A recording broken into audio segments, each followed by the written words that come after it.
잊혀진 서울 음식 5번째 시간입니다. 너무 흔해서 평가가 낮추어진 음식 재료 중 으뜸은 두부라 생각합니다. 두부를 만드는 고된 과정과 두부의 영양학적 가치에도 불구하고 두부가 낮은 선호를 갖는 이유는 간이 잘 배지 않는다는 점입니다. 일반적인 두부 요리는 겉에 묻은 양념은 진하고 두부 속의 간은 텅 비어 있습니다. 때문에 입에 넣을 때 느껴지는 강렬한 양념이 두부를 씹으면서 새로운 맛으로 재탄생하는 풍미의 2차 도약을 일으키지 못합니다. 간이 잘 배지 않는 이유는 물에 풀려 있는 단백질을 뭉치게 하기 위해 칼슘 이온을 사용하기 때문입니다.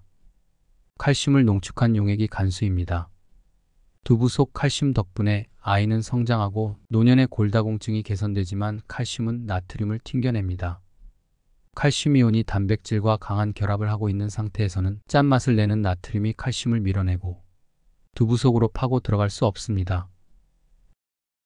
두부의 화학적 구조 때문에 발생한 조리상 결점을 보완하기 위해 인류가 고안한 조리 방법을 살펴보겠습니다.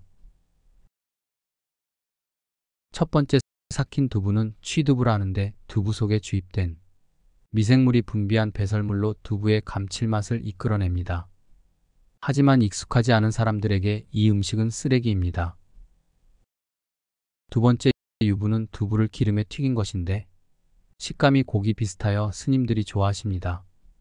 하지만 단백질은 열이 닿으면 쉽게 변형되기 때문에 소화가 잘 되지 않아 좋은 영양 성분을 절반 이상 낭비하는 조리법입니다.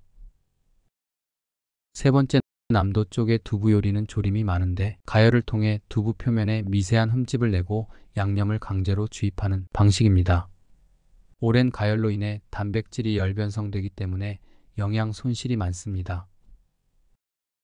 네 번째, 순두부 간수에 의해 대충 뭉쳐진 두부는 틀에 넣고 눌러 특정한 형태로 성형하는데 성형 단계 바로 직전에 대충 뭉쳐진 두부 그대로 섭취하는 방법입니다. 이것을 순두부라 합니다. 예전에는 두부 가게에 가야 살 수 있었지만 지금은 마트에 널렸습니다. 두부 조직이 견고하지 않기 때문에 양념을 섞기가 쉽습니다. 풍미가 있는 국물에 풀어 먹는 방식이라고 하는 게 적절한 것 같습니다. 영양을 유지한 채 두부를 먹는 제일 좋은 조리 방식입니다. 그렇다면 옛날 서울 사람들은 어떻게 조리한 두부를 먹었을까요? 빙두부. 오늘은 빙두부에 대한 저의 추억을 말씀드려 보겠습니다. 글자 그대로 얼린 두부입니다.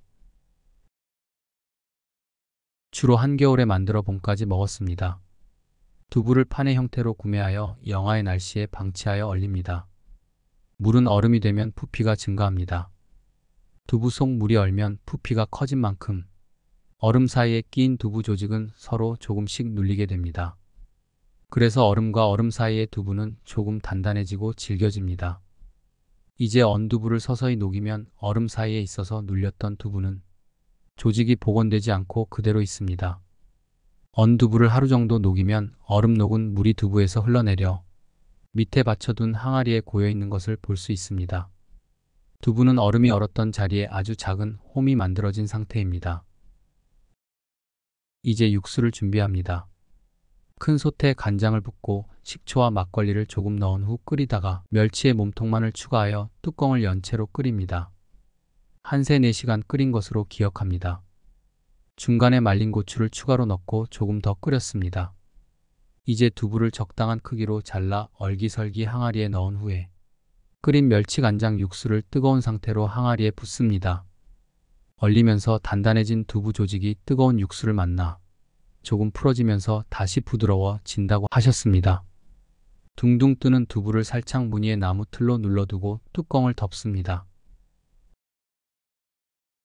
하루만 지나면 먹을 수 있습니다.